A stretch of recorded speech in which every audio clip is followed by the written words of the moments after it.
Rabbi Isai. We are about 2 weeks till Rosh Hashanah. Today is the 14th day of Elul. This morning was the Hilulah of Marana ben Yishchai.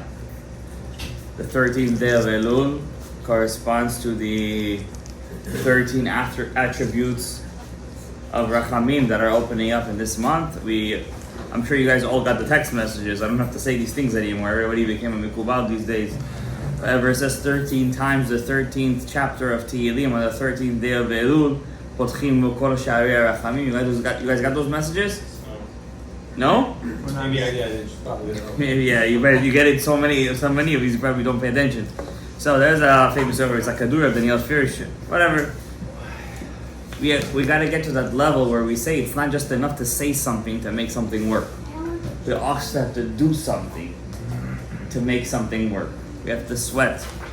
So before we start our shiur, it should be Le'ilui Nishmat Shlomo ben Shifra, Refuah Shlema LeSara bat Tzuria, Lezivug Agun LeSuzana Tzurit bat Larisa Rivka, Moshe Michael ben Larisa Rivka, and Asher ben Sarah.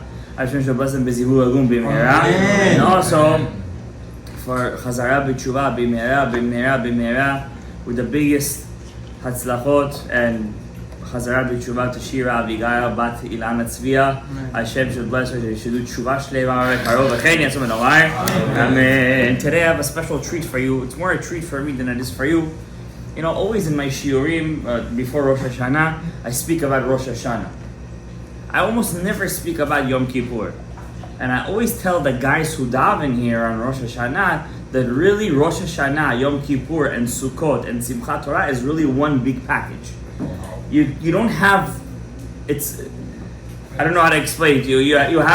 You're building something. It's like one without the other, you're missing the whole building, right? The Ariyah Kadosh explains the Shara Kavanot. He explains it in the terms of a zivug. In the terms of a connection. He explains it in the terms of a physical connection of a man and a woman. And the reason he's able to do that because there was a very big tzaddik and rabbi who did it before him. His name was? Before the Ari. Who did it before him? Huh? No, the Ari, the Ramak, the Mekubalim all explain the connections between us and God in the terms of a man and a woman getting together. Who was the first one who did that? Go higher. You know, you're davening. I'm sorry, you can't do it, huh? What time period? Huh? Before him. Abraham? Huh? You're getting war. Correct. Shalom HaMelech and Shir HaShirim. That's our Jewish trivia for the day. Shalom HaMelech, if you guys ever dare to read the translation of the book, you have a very different opinion of what's going on over there. Yes, totally. It's very, very intimate. It's very physical, and it's literally you have to see it in the correct context. The goyim can do it. Listen, the goyim. All right, we're not talking about those, right, Misha? First, let them translate Isaiah 52, 53 correctly, and then we're going to talk about how they translate Shir HaShirim. Okay? First, tell them to stop distorting Isaiah. After they stop distorting Isaiah, Yeshaya, then we'll tell them to start translating Shir HaShirim. Okay? So, my point is that the Ariyah Kadosh is not just able, he's supposed to explain the connection between us and Hashem in a physical the way we understand it in a physical way, because the truth is the greatest feeling that a human being feels is that physical connection between him and his spouse, even more than him and his parents. And for a man who does avodat Hashem, the connection that he feels with his wife is the greatest physical connection, at least, even more than what he feels for his kids, obviously. So therefore, the Ariyah Kadosh had to explain the details of our connection with God in those terms. Not that it's physically like that, the way we feel it down here, the way we see it or perceive it down here, but because Shalom HaMelech was able to do that, and because he was the smartest man to ever live. By the way, just a side point. Why do we call Solomon the smartest man to ever live? He definitely wasn't smarter than Moshe Rabbeinu. I already mentioned this to you guys once before, a long time ago. Did I give you guys the answer? Yes. I did. Probably did. What was the answer? I know. What did he do that was different than everybody else? You know all the secrets Of the Tzad Tum'ah. Correct. He knew the Tzad Tum'ah too, which no one else was allowed to venture there before. What does that mean? That means The devil. speaking to the devil, many people have done, right? Or to the demons, but to control them and to go there willingly, nobody was ever allowed to do that. And we already explained long time ago in the name of Leshem Shova Achlama, that was Adam HaRishon's beginning of his Avera. Because everybody asked the question, where was he during the whole seduction, quote unquote, of the Nachash and Chava? Where was Adam? He just left his wife, you just got married to her. Hey, didn't you keep the Torah? You can't leave her for 1 year. The answer is he was going into the Harei HaChoshech to go and delve deep into the what is Tzad Tum'ah. Because unlike what the Kritmachs believe, God created Tzad Tum'ah. He wants Tzad Tum'ah to exist, and He wants you to know that He controls Tzad Tum'ah. Unlike the Kritmachs who believe that God is in war. He's at war with the Satan, as if the Satan, Lucifer Morningstar, could be in war with God and he has the ability to fight against him. Such things is complete and utter.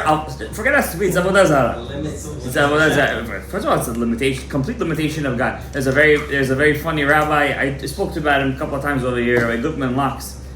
He says every time he meets a Kritmach, he asks him, "You believe God is Yeshua Notzari Yemach Shemo Ben Zichro, right?" He says, "You believe he doesn't say that. I'm saying it. I'm paraphrasing. He says, you believe it's Yoshka, right?"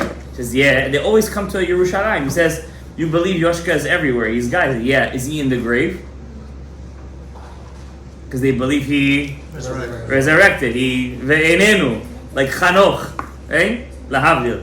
He said, "Is he in the grave?" And they cannot say yes, because that contradicts everything they believe in. They can't. The smart ones. Then he asks, "Is Yeshu in hell?" That's the big one. When he says that, he kills them, because then they really have nothing to answer. Right? Is Yeshu in hell? Is Yoshka in hell? They can't say yes because he's at war. The good has to fight the evil, right? So, if you say God doesn't exist in hell, God doesn't exist in the grave, God doesn't exist, wherever you say Melo Kol Haaretz Kevodo, then you don't know this, but you're borderline Avodah Zarah. Because every person in his lifetime, we all believe in God through faith, emunah, but our emunah is very weak. Because once you touch it a little bit, doesn't start shaking. The whole building starts to shake, right? So there comes to a point to a person's life. He could be 30, 40, 50 years old. He's like, let me think about God for a second. And then when he gets to that question, he's like, does God really exist? Maybe they have what they're saying, God forbid, right? Maybe there is some truth. They are the rove. Like he starts to think all these ideas, and you guys have to remember this one thing. This helps me a lot. These thoughts came to my mind 4 years ago in the Musaf of Rosh Hashanah. I'm davening in Musaf, not in Ayeh. I'm davening in Musaf Rosh Hashanah. Usually, the Ari HaKadosh says in Rosh Hashanah, if a person doesn't cry naturally, not brings himself, but naturally, is a pagam in his neshama. Doesn't mean to force yourself. Right? You feel a sense of fear. Like, I know that today is that, if you knew today, listen, may you never be in a court case or in a litigation or whatever. I've been in one for 2 years. Trust me, it's not pleasant. There were nights where I wouldn't sleep. Okay? Now, if a person really believes that this Rosh Hashanah, God will decide how much money you're going to make, if you're going to live or die. Can I tell you a crazy story today? I was just thinking about it today. So, my family's outside of our house. The kids are playing with their scooters. Now, our block is known for its multitude of children. Okay? And one older kid was riding with his brother on an electric scooter. He didn't see my daughter. This is my daughter, 1 year old.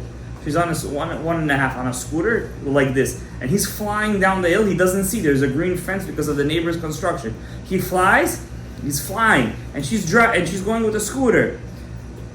Maybe an inch. An inch, maybe. If she was an inch more, no joke. She was an inch more, she would have flown. And my wife, she starts to get upset. I'm like, why are you getting upset? This was decided on Rosh Hashanah.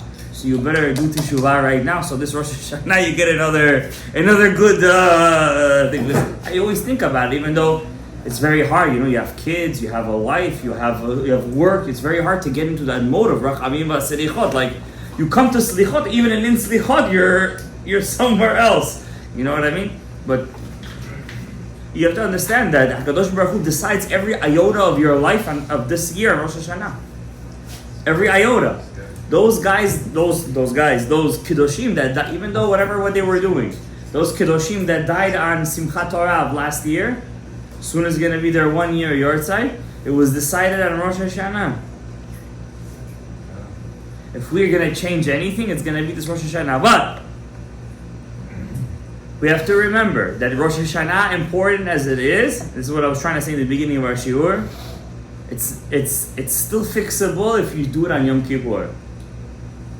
And usually Yom Kippur is a given in our life. Yom Kippur comes, everybody fasts. I didn't know this. Listen, I've been a teacher for more than 10 years in a high school.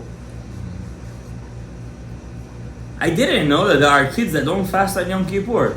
And you grew up to believe that no matter what, even the biggest Chiloni fasts on Yom Kippur.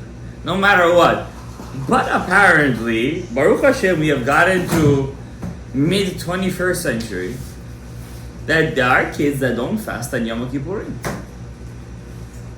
Kids in yeshiva. That's crazy. In school. What? Believe it or not, they don't fast. Why? They're hungry. After 13 years old, it is. Yeah, after 30 years old. I'm not talking about 12. I'm talking about kids that have enough body fat that they could last them for about a week. Alright? The kid tells me, he's like, I broke down a pack of Doritos. I tell you, the first time I heard that, it was this past week actually. I was in my seat, I was shocked out of my mind.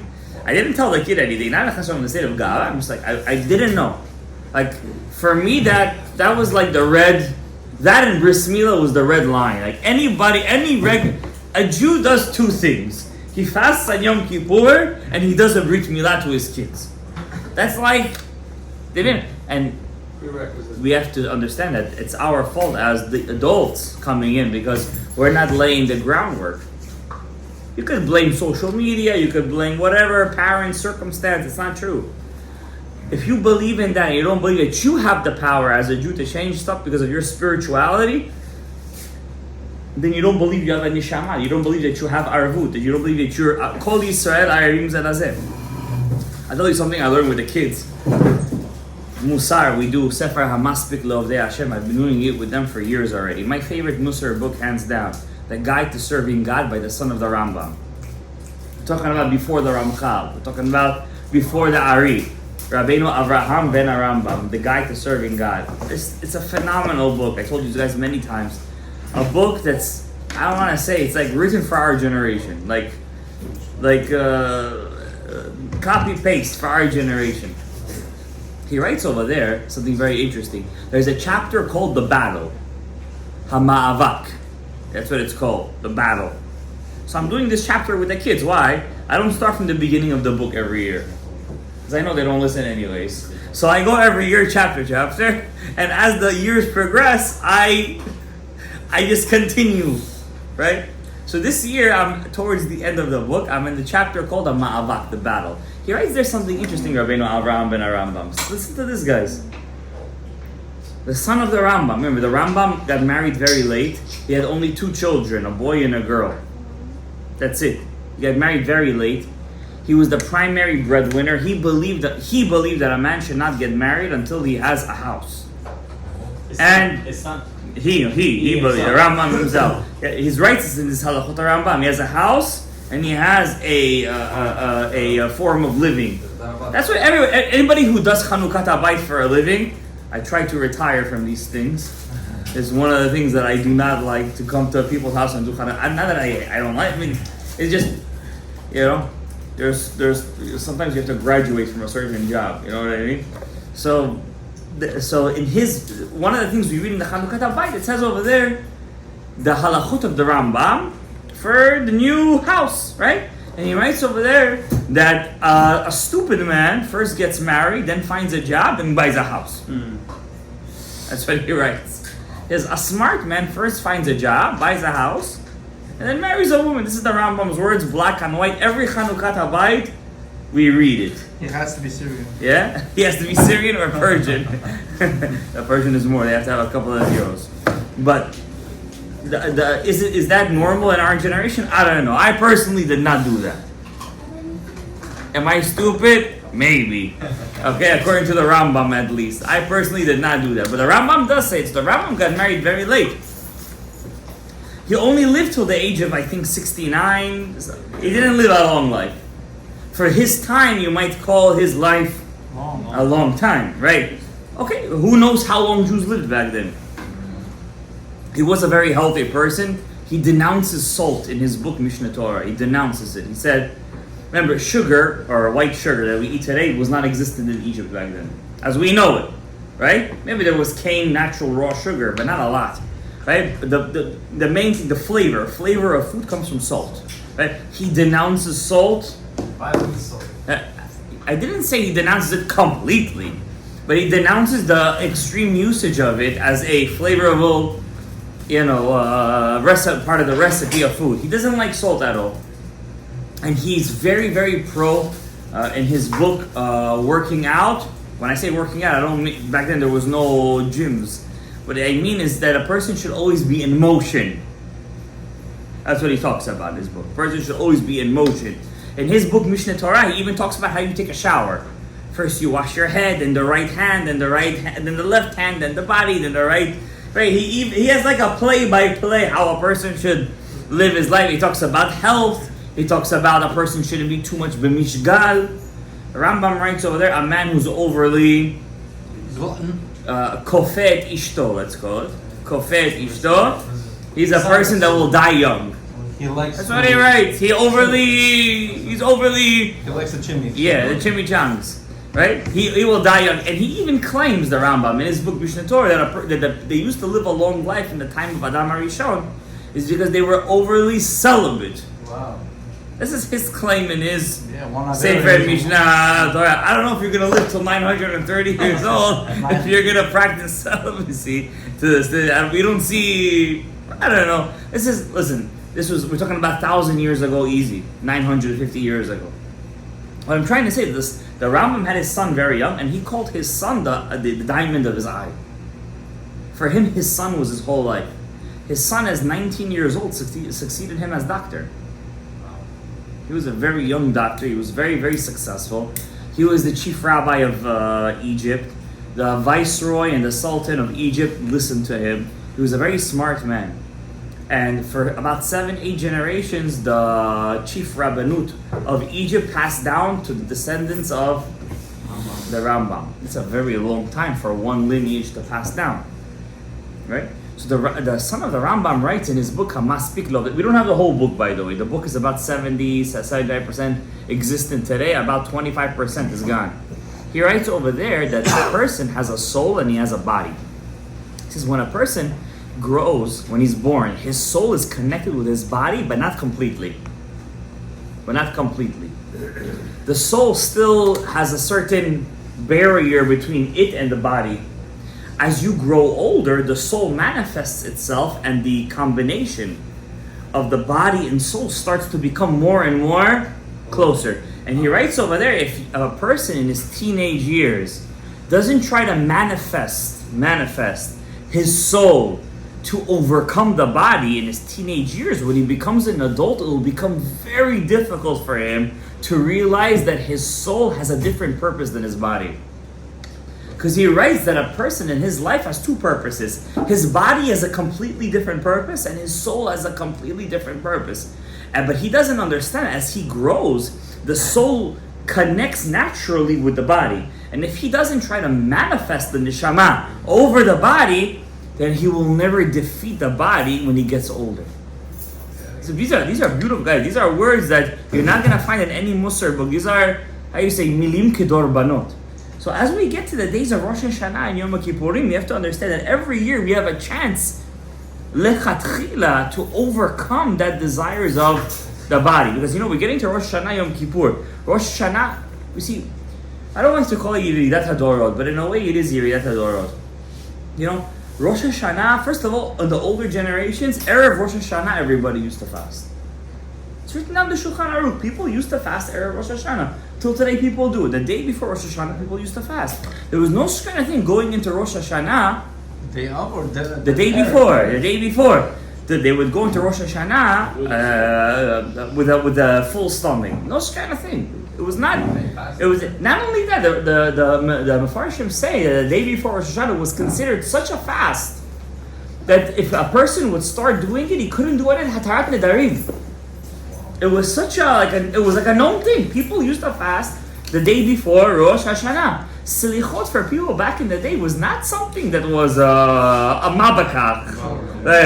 Today we have selichot in the morning, selichot in 7, selichot at 8, selichot at 9, selichot at 10, selichot. Now there's slichot and mincha gdola, slichot and mincha ktana, slichot ben hashmashot, slichot at 9 o'clock, there's slichot at 10 o'clock. What do you mean no? There is. Don't tell me no. There's slichot at 9 o'clock, slichot at 10 o'clock. It's around the clock slichot. Now I'm not chashav putting it down, chas v'shalom. I'm saying people do it in PM too. Why are you telling me no? People do it in PM too. Everybody, it becomes. Do you know back in the day, if you read stories of people, I'm talking about 100 years ago, not more than 100 years ago. Rabbi Yehuda Ftai writes in his book in Tzaddik. One of the tzaddikim over here got me the sefer not long ago. It got redone. Rabbi Yehuda Ftai's book in the Torah. He writes over there were people that were in charge. They used to pay a guy, usually a single guy, because he didn't have to have responsibilities the night before. They used to pay him to wake up 5 o'clock in the morning. And he used to go to everyone's house and ring the doorbell. Zman haslichot ba. In Samarkand, okay. It's not a new idea. It's not a new idea. Did I say it was a new? Oh God, calling people. Yeah, definitely speaking. You shouldn't be disturbed to call somebody. That's what we say. There was a guy who was in charge to wake everybody up. It was not something amabeka. Okay, today we have slichot many. I'm just letting you know. Like we have to understand what was. Let's try to picture ourselves back in the day. The poskim, right? The Chida writes. The Chida says. The Chida writes that in the month of Selichot, the Chachmim Asfaradim used to leave their Shulchan Aruch and Bet Yosef. They used to have a Seder of Musar every day. A Seder of Musar every day. No, during the day. They used to close their Shulchan Aruch, they used to close their poskim, they used to close their stuff, and they used to learn Musar every day. If we don't learn how to be better people, if we don't learn how to be happier people, how to be mensch, let's just call it mensch. I remember as a kid, if I would yawn in an adult's face, I would get a smack. I would get a smack. We don't yawn in an adult's face.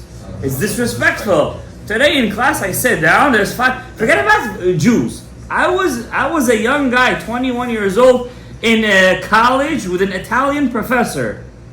Chas v'shalom if you yawn in front of her face. She would kick you out of the class. Chutzpah, she would tell you, say it's chutzpah. How dare you yawn in my face? You understand? This is goyim I'm saying. Today a person yawns, you gotta tell him gesundheit. You gotta tell him labriyut.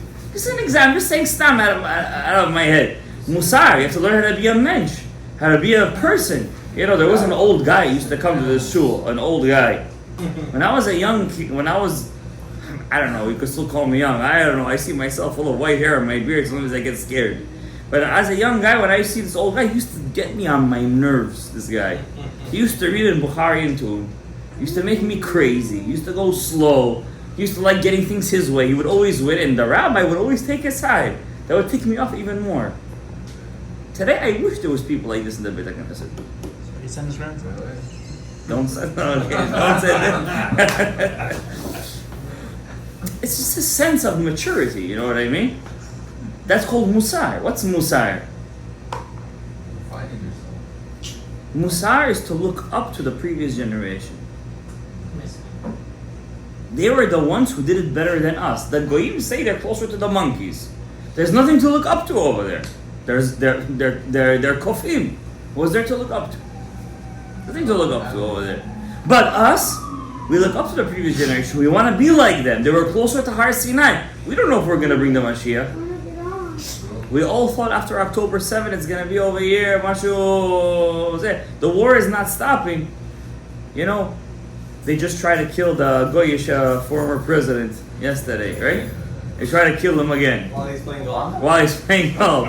Yeah, yesterday they tried to kill him again. You know? I said to myself, you know, at this point I don't even care anymore. But you know, for the Goyim it's a big deal. It's like their Mashiach. So, and he looks like Esaf too, Admoni, he's red, you know, kulo ka'aderet se'ar. And you know, I said to myself, if Hashem has so much hashgacha on a goy, has so much hashgacha pratit on a goy, what kind of hashgacha he has on Am Yisrael? If Hashem has so much hashgacha on a goy, that he moved his face 1 millimeter a second before, maybe half a second, maybe a third of a second, and it saved his life. Then again they tried to kill him. And he was saved again. Imagine how much hashgacha pratit we have. And you know what the Midrash says? Whoever touches a Jew, it's like touching the eye, kibutabi. It's as if you're touching the eye of God. You know how sensitive an eye is, right? If you touch a Jew, if a goy touches a Jew, it's like you're touching the eye of Hashem. How much hashgacha pratit Hashem has on us.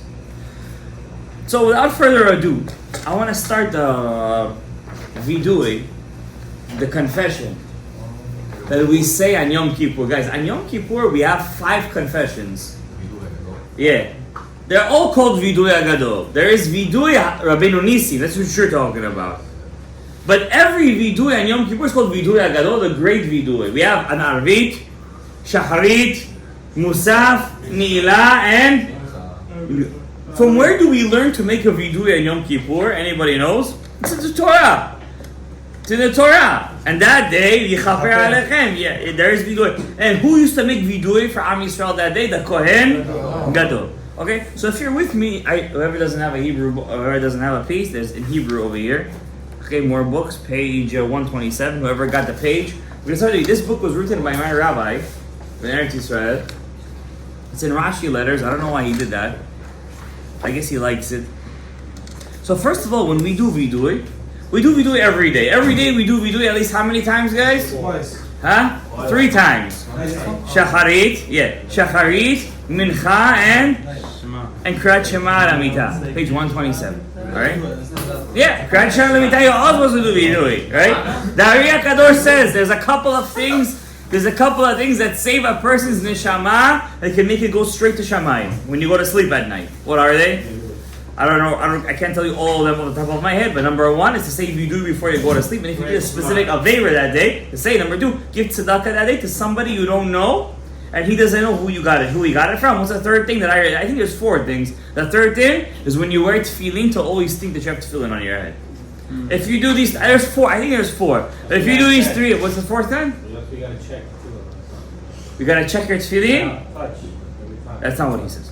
No, when you pray. Oh, that's why you say that's why we touch our tefillin. Correct. Nice. Huh? No, at least one. At least if you do one. Okay. So first of all, says the Rav, vidui mitzvat aset. The vidui is a mitzvah that is biblical from the Torah. That means women are obligated to do vidui too. It's not just a man's obligation. You must confess your sins. Not confess to the priest. Not confess to the galach. Confess means between you and the Kadosh Baruch Hu. That's confession. That's what it means, the word vidui. Okay? It's a mitzvat aseh min Torah. Every time you do an avera and you do vidui, you're mekayem mitzvat aseh min Torah. Kol ha-mitvadeh yesh lo chelek l'olam haba. Anybody who does vidui has a share to the world to come. That's why before a person passes away, it's the rabbi's job, whoever is over there, if he's lucky, that he say vidui with him. Is that supposed to be a person's last word? Yes. I mean, if he's lucky. And even if he can't speak before he dies, they read it to him. At least he should have kavanah. That means as long as a person did vidui, not go to the priest, do vidui and give a donation. Vidui, Hashem is not your friend. He knows when you really mean it, and when you don't. When does a person mostly means the vidui? Right before he dies. Because he knows, like, you know, I was speaking to some kids in my class, I don't want to get into tangents, we're not going to, I tell them, guys, what's going to happen to you after you die? Legit. Some kids told me we're going to black out. Black screen. It is, black screen, that's it. Finitos. Yes. It's their belief. Yeah. Really think. Yes. You know why they think that? Because then that gives them a green light to do whatever they want. And That's the reason. And their phones die the same way. And also because they see their phones all day dying, so it's like a natural.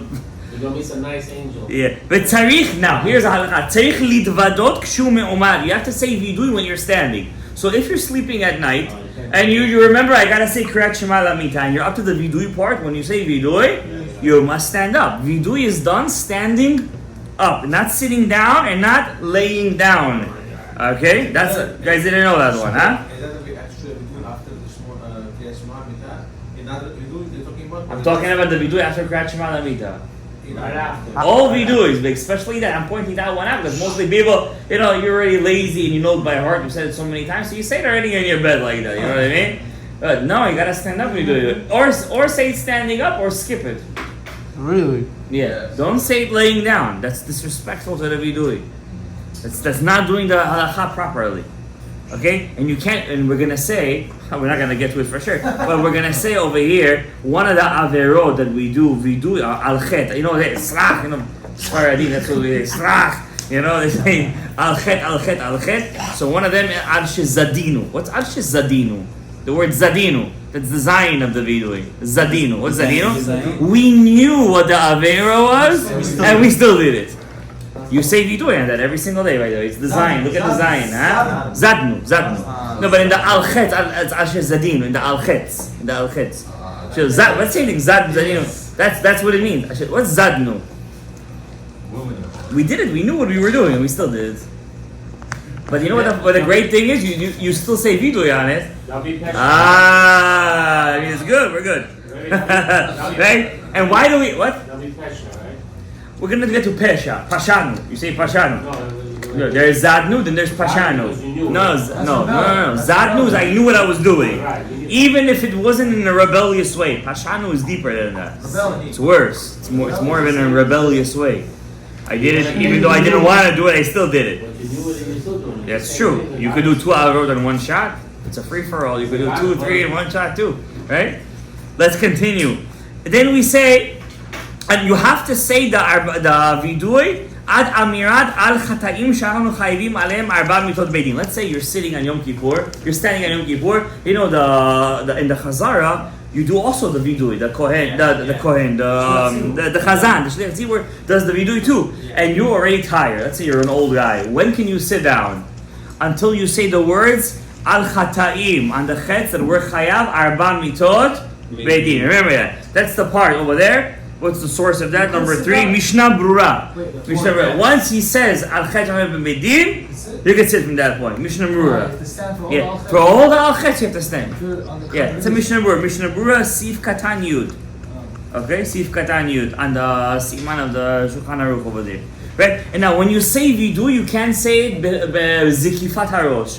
V'yomreu b'chififat HaRosh. You have to say Vidu with your head a bit bent as if you're saying B'modim. As if you're sochet b'modim. You know, the modim and the chazara, we don't bow down all the way. We do it b'sicha ktana. We bow down a little bit, right? So that's the way you say vidui. Every morning, by the way. You know, in slichot, we say slichot for 40 days.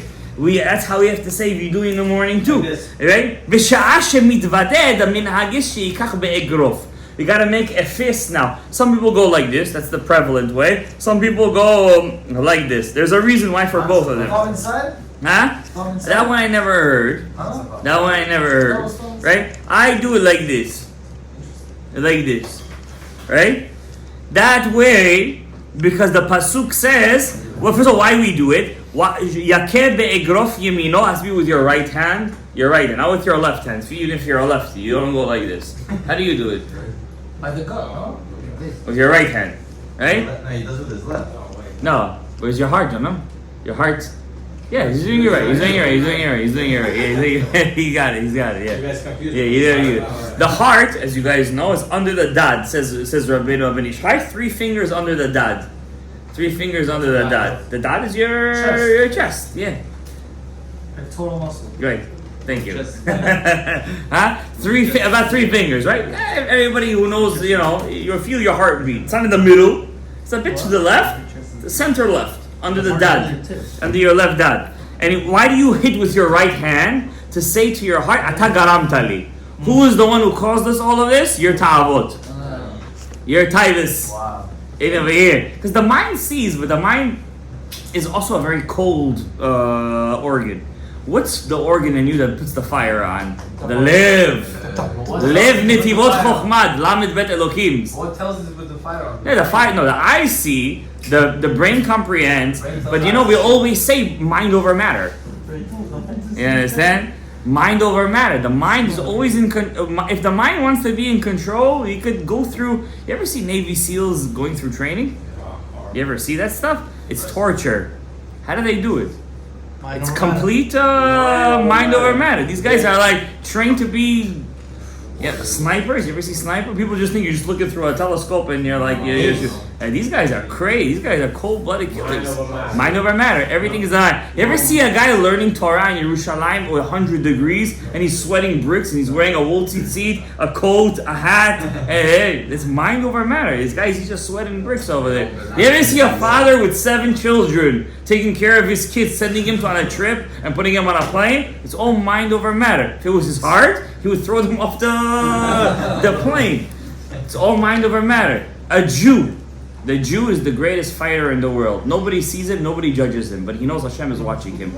In the darkest of nights, in his closet, in the closed room, and he fights his Yetzer Hara. It's all mind over matter. The mind is cold, it's kar. The lev is cham. You have to learn how to take the mind and overcome. But at the same time, where is the eyes? Where is it connected to? What are you going to do? The eye sees, lo taturu acharei levavchem. The lev always wants, but who opens up the gates? The einayim. Acharei levavchem. Acharei shaytem zonim.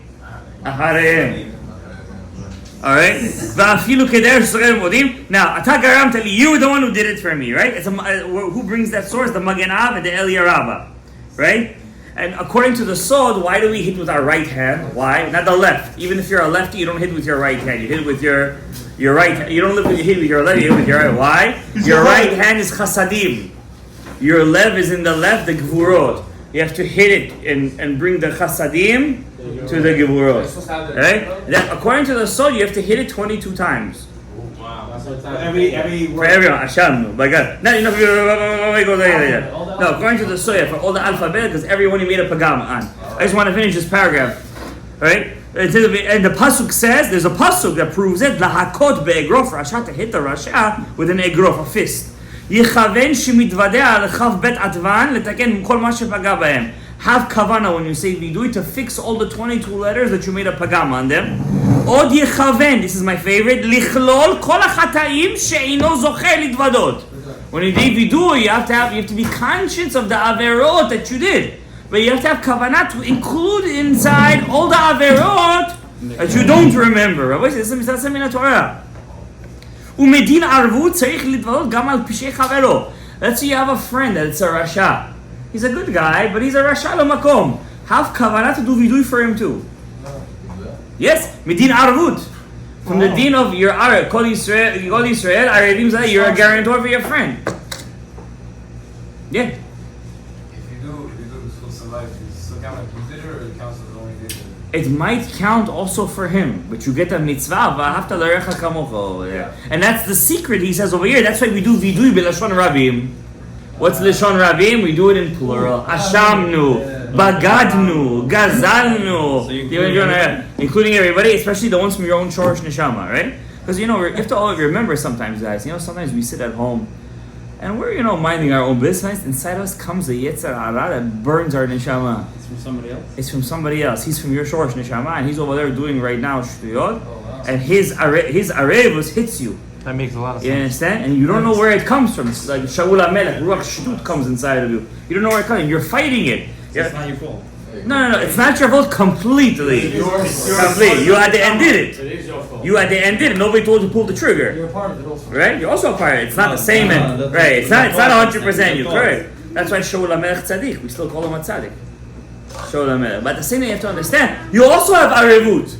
And if you're a guy already with Torah and mitzvos, you could be mashpia in your whole shorosh neshama.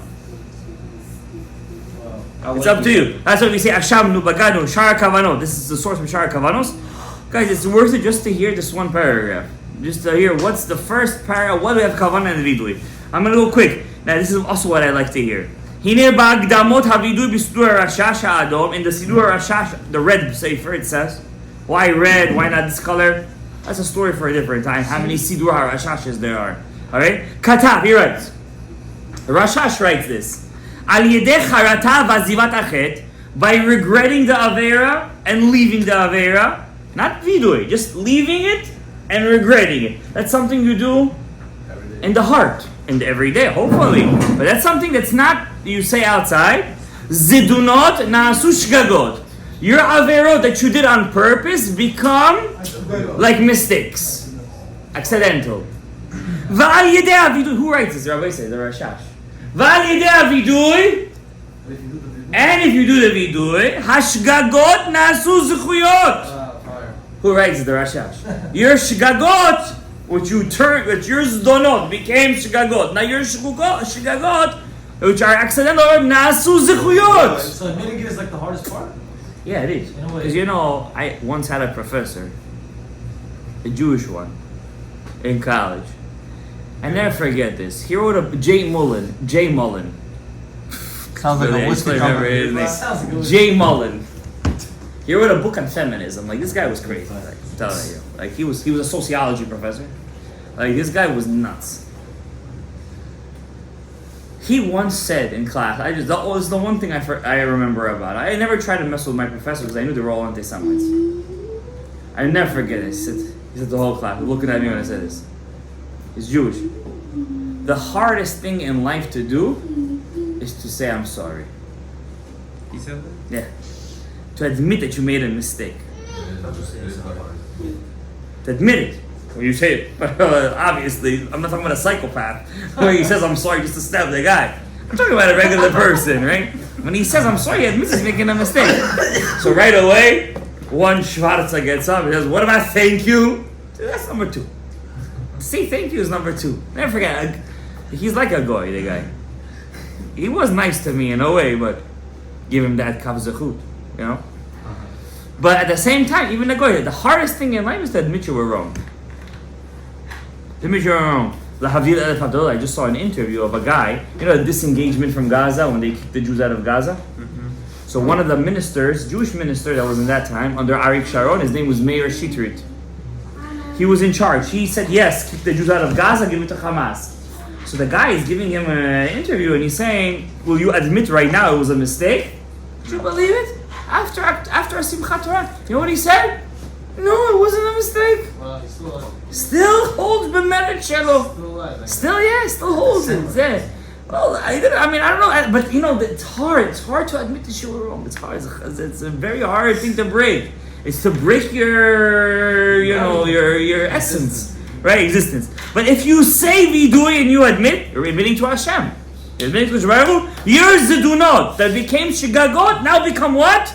Zechuyot. So, I know we just did the first paragraph, and we said a lot of things today. We only have 2 weeks left till Rosh Hashanah, Yom Kippurim. I hope, Rabotai, that our shiur tonight will be zechut of all the sponsors. Zechut of all Am Yisrael, especially the hostages. May Hashem bring them home. Whoever is alive, in the bodies should be come back. They should come back to Kever Yisrael. May all of us sitting here and all the people of Rosh Neshama and all of Am Yisrael be written and inscribed the book of life. May all the sponsors see a lot of zechuyot. I appreciate them a lot, and this is a good time to say vidui. If I ever said something in my shiur, sometimes I don't. If you think that it was personal, it wasn't. And even if it was, it wasn't. Okay. And may Hashem, bless all of us over here to make our lev rach. You know what rach is? Soft. Because sometimes we become kshei lev like Paro. And we don't want to forgive. We don't need. We feel like it's not needed. I have a reason why I don't. Don't do that. Always forgive. Because forgiveness is the biggest medicine. It's the biggest cure to the live. Forgive everyone. And we forgive, we try our best, you know. And may Hashem bless us over here that we should be zochet to say vidui Whenever I get up. the right way, with the right kavanah. Avi pshat, Rabbi say. And we're going to continue this with Hashem next week. And we're going to learn what averot we're saying vidui on, Babshet. What are we doing when we're saying vidui? ומהשם ימזכה את כולנו פה לשנה טובה, שנה מתוקה, שנה של הצלחה. May this שנה תשפ"ה, שנת החסד, bring us all the ברכות. ישועות, אז בית משיח צדקנו, גאולה בית משיח נשי וחסד, אמן.